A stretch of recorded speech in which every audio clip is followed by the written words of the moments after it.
Assalamualaikum warahmatullahi wabarakatuh. Berjumpa kembali dengan saya Abdul Halim, pengamat hukum dan sosial keagamaan Indonesia. Sahabat sekalian dimanapun Anda berada, hari ini kita coba melihat perkembangan terakhir ya, terkait dengan kasus AS Panji Gumilang dan tentu juga kaitannya dengan Pondok Pesantren Mahat Az-Zaitun. Nah, kemarin atau 2 hari terakhir ini kita lihat berbagai media mencoba untuk memberikan informasi-informasi terkait dengan perkembangan kasus ini, termasuk adanya TV swasta yang mencoba mengangkat kasus-kasus AS Panji Gumilang dan AS Panji Gumilang diberikan untuk memberikan klarifikasi terkait kasus ini. Meskipun itu saya lihat ada 2 TV swasta yang dipakai oleh AS Panji Gumilang untuk menjelaskan itu.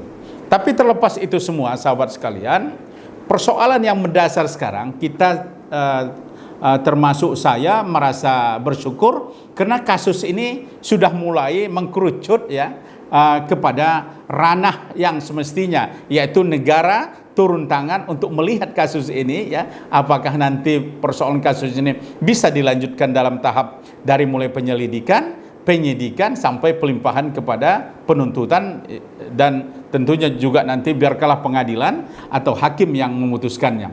Ini saya pikir sebuah informasi yang baik dan informasi yang cukup produktif untuk menghindari terjadinya gontok-gontokan, clash atau kegaduhan yang terjadi di tengah masyarakat. Maka sahabat sekalian, sudah saatnya tentu kita semua nanti tinggal menunggu hasil proses ini. Nah, jadi saya sudah berpikir kalau memang sudah masuk ke ranah hukum, maka biarkanlah pihak yang pelapor dengan yang terlapor sampai kita tahu nanti siapa yang menjadi penetapan tersangkanya, atau memang kasus ini punya kesimpulan nanti misalnya apakah layak diajukan ke pengadilan atau misalnya tidak layak. Ini biarkanlah proses hukum itu berlaku. Nah, sahabat sekalian, saya sudah melihat ada niat baik daripada negara mulai misalnya turun tangannya Gubernur Jawa Barat Ridwan Kamil dengan membentuk tim investigasi, meskipun penamaan tim investigasi ini diprotes oleh AS Panji Gumilang. Bahkan dalam pertemuan itu di Bandung, kita lihat bagaimana misalnya AS Panji Gumilang itu mempertanyakan apa yang dimaksud dengan investigasi itu. Maka ini saya lihat beberapa hal yang memang terjadi, dan AS Panji Gumilang dalam pertemuan di Bandung itu melakukan beberapa hal yang menurut saya ini sangat lihai dia memakainya. Yang pertama misalnya mencoba memprotes tentang namanya yang salah tulis. Kemudian juga di situ dia menyebut jangan nama saya jangan ditulis seperti kasusnya yang di TikTok. Dia protes dengan namanya harus ditulis secara lengkap. Itu yang pertama terhadap surat. Yang kedua, dia mempertanyakan juga adalah apa sih agendanya? Agendanya apa? Ternyata dari tim investigasi ini nggak ada memberikan agenda. Mungkin pertanyaan-pertanyaan sudah disiapkan tapi belum diberikan kepada AS Panji Gumilang. Yang ketiga, dia protes juga dan dia minta agar tim yang ada di dalam tim investigasi itu tidak ada Majelis Ulama Indonesia. Ini saya pikir perkembangan tahap pertama yang sangat produktif. Ini yang pertama. Yang kedua, sahabat sekalian, perkembangan baik itu adalah ketika Pemda Jawa Barat mencoba ini juga kecerdasan daripada Kang Emil ini, mencoba kasus ini dia coba bawa ke ranah wilayah pemerintahan pusat, yaitu Menko Polhukam Prof Mahfud MD. Jadi sekarang ini setelah Pemda Jawa Barat coba didorong ke Menko Polhukam, dan Menko Polhukam telah memberikan ada 3 hal rekomendasi untuk penyelesaian kasus ini. Pertama adalah kesimpulannya dalam pertemuan itu adalah ada dugaan terjadinya tindak pidana yang dilakukan oleh orang atau beberapa orang terkait dengan isu-isu yang berkembang di pesantren Az-Zaitun. Ini yang pertama. Untuk kasus ini, maka Menko Polhukam melalui rapat itu menyampaikan bahwa ini dilimpahkan kepada Polri untuk menindaklanjuti kasus yang pertama ini. Yang kedua adalah tindakan yang kaitannya dengan administrasi, kaitannya masalah administrasi pendidikan, maka ini domainnya ya oleh Kementerian Agama. Silakan Kementerian Agama untuk melakukan tindakan apa yang seharusnya dilakukan, apa yang seharusnya diberikan, apakah itu berupa sanksi atau mencabut izin atau bahkan menutup pondok pesantren Ma'had Az-Zaitun ini. Yang kedua. Yang ketiga adalah bagaimana misalnya Menko Polhukam juga mendorong Pemda beserta aparat pemerintah yang ada di sana, baik itu TNI, Polri, ya, untuk menjaga kondusivitas agar kondusif daerah Jawa Barat dan agar betul-betul persoalan ini menjadi lebih terarah dan menjamin ketentraman di di pesantren Az-Zaitun dan wilayah Indramayu secara umum dan Jawa Barat tentunya secara umumnya juga. Nah, sahabat sekalian, yang ketiga ini masuk ke wilayah Bariskrim atau ranah hukum. Jadi sekarang ini seperti yang saya sudah sebutkan tadi, ada laporan dari Pak Dr. Ihsan Tanjung ya melalui tim Asosiasi Pembela Pancasila untuk mengadukan daripada AS Panji Gumilang. Nah, ini saya pikir sesuatu yang sudah mulai berkembang dan mulai berproses. Bahkan kalau kita lihat sudah ada saksi-saksi atau saksi ahli yang dipanggil, diminta keterangannya untuk memperkuat ya, untuk melihat apakah ada ya unsur-unsur tindak pidana yang dilakukan oleh AS Panji Gumilang dalam kaitannya dengan kasus di statement-statement yang muncul daripada Ma'had Az-Zaitun. Nah, ini tentu nanti setelah tahap ini akan muncul lagi pemeriksaan terhadap pihak terlapor. Jadi ini belum lagi sampai kepada soal apakah AS Panji Gumilang menjadi tersangka atau bahkan misalnya akan dilimpahkan ke pengadilan ya setelah adanya proses-proses yang diikuti ya berupa penyusunan penuntutan dan lain-lain. Nah, sahabat sekalian, kita harus sabar. Kita harus berikan waktu kepada pihak-pihak yang tentu memperkuat proses ini. Dan saya yakin juga Mabes Polri ya dalam hal ini Bariskrim ya tim daripada Polri akan menerima atau meminta masukan juga dari Majelis Ulama Indonesia.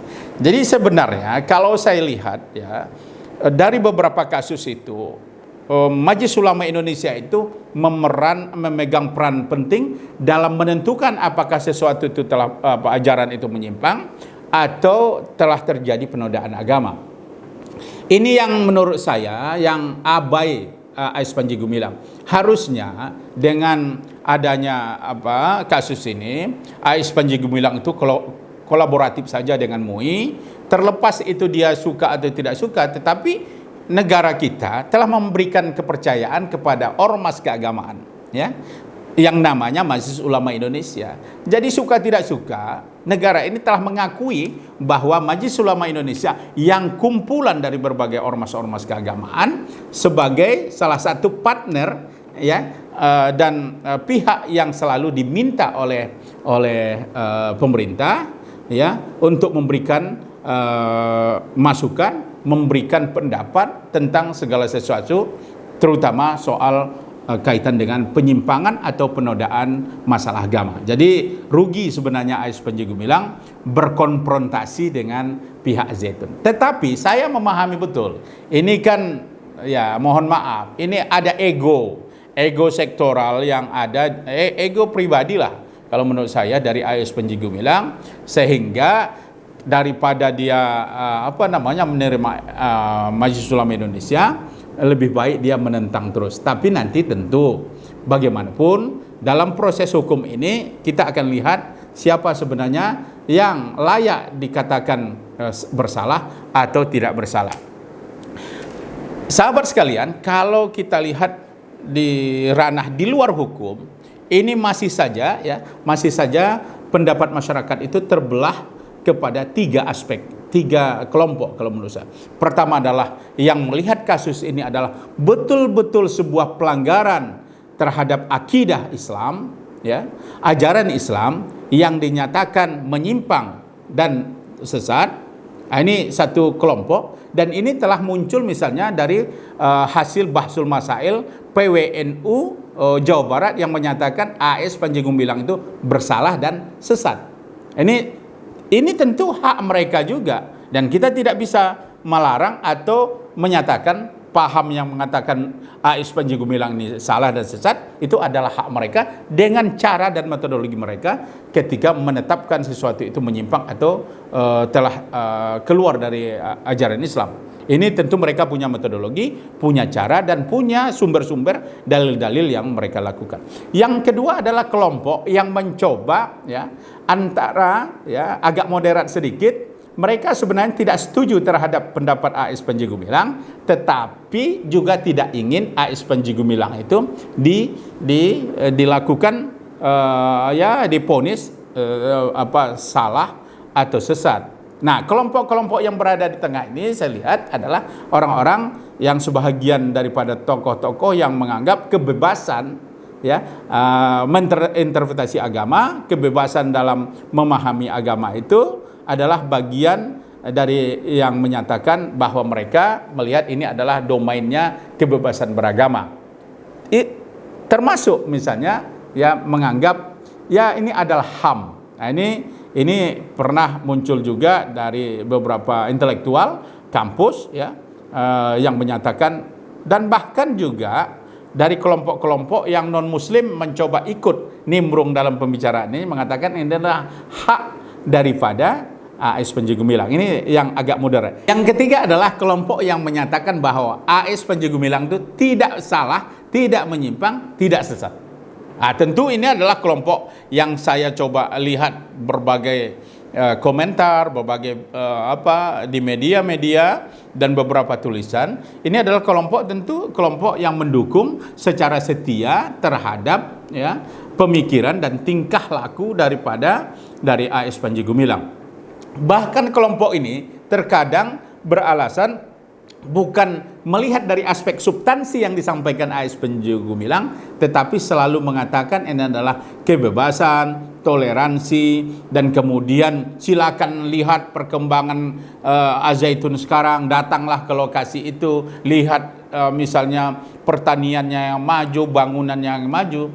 Nah, ini selalu mereka menggiring dengan kekaguman pada bidang lain untuk menutupi kesalahan dari aspek yang disebut tadi telah kaitannya dengan interpretasi yang dilakukan, kontroversi yang dilakukan oleh AS Panji Gumilang. Kelompok ini bahkan ada non muslim yang masuk di sana, ada yang pendukung Yahudi juga saya lihat, misalnya kita lihat di televisi swasta yang menyatakan bahwa misalnya apa salahnya bahkan kalau perlu seluruh pesantren itu menyanyikan lagu Yahudi.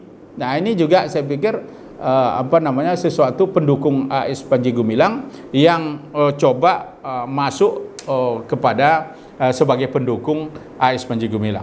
Jadi ini sebaiknya kawan-kawan kita yang non muslim, sahabat-sahabat kita dengan agama lain, sebaiknya ini jangan dicampuri, jangan diikuti persoalan ini, karena ini adalah biarkanlah internal umat Islam, dan jangan juga misalnya apalagi ikut nimbrung di unjuk rasa, di demo misalnya, ikut saya beberapa info yang kita lihat ada juga bukan hanya yang muslim yang datang di demo itu yang mendukung, tetapi juga ada kelompok-kelompok yang ini perlu kita klarifikasi lagi nanti apakah betul. Tetapi di media-media sosial, terutama media-media kita lihat ini adalah saya lihat misalnya contohnya mengaku marga dari Sumatera Utara, kita lihat namanya, lalu saya coba pakai bahasa Batak, kita tanyakan lah, ini Anda misalnya orang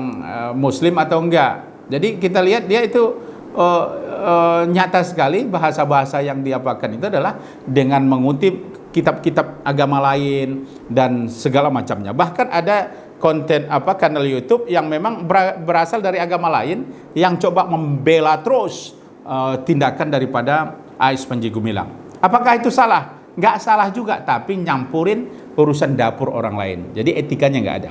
Oleh sebab itu, menurut saya ada 3 hal yang perlu menjadi catatan bagi kita dan tentu juga bagi AS Panji Gumilang. Yang pertama, apa yang disampaikan itu harus pastikan benar dulu. Benar itu tentu sesuai dengan secara metodologi, benar substansi, dan benar juga yang telah berlaku secara umum kita lihat dipahami sebagai agama yang muktabar.